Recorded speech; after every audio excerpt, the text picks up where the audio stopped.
Hey guys, 4paws here, and today we'll be taking a look at Gragas Top. Now this is something still relatively new, but I will safely bet that we'll see more and more Gragas Top as the meta develops. So first of all you might be thinking, Gragas Top, what the fuck, and I don't blame you. To understand why it works we need to briefly recap his updated kit.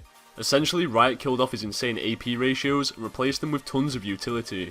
He has better sustain from his passive, an amazing slow that reduces up to 75% movement speed for 2 seconds, he still has his flat damage reduction which aids him in soaking damage for his team, a stun and a knockaway effect on his body slam, and finally his ultimate is still an awesome ranged AoE disengage or engage tool. Also it's worth mentioning, on top of this utility he's been given 2 tank scales, namely his passive now restores a percentage of Gragas' max health, and his Drunken Rage auto attack will deal damage corresponding to the foe's max health, thus you don't need to itemize for damage to be useful. Now take a champion with this amazing utility and throw him into a metagame where AD carries have returned to playing hyper carries, in example Kog'Maw and Tristana.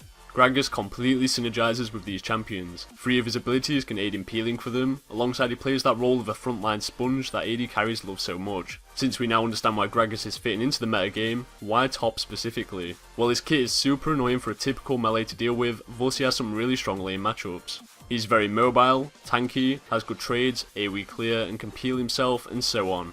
Even if his lane phase doesn't go fantastically, he still offers all the utility mentioned earlier to protect his carries, so overall he stays relevant to the game. However, in saying that, I don't think Gragas is by any means overpowered. He's a situational pick that can work both in LCS and OGN alongside your solo queue games as long as you have the right champions who need his protection. Furthermore, he has some lane phases where he does kinda get pooped on. We should see players who will pick Lulu or Ryze into Gragas as they can cruise control throughout this matchup. I'd suggest for you all to go give Gragas a try. He's actually rather difficult to play and his ultimate can make or break a game. And it's cool to have a champion who is in that experimental zone where there's no solid build set out for him just yet. Most people seem to have conformed to the Rod of Ages into a Sheen effect item, such as a Gauntlet or Lichbane.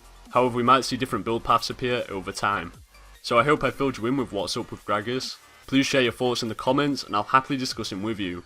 Don't forget to subscribe if you haven't already, and consider leaving a like if you enjoy my content. As always, thanks for watching, and I'll see you guys in my next video.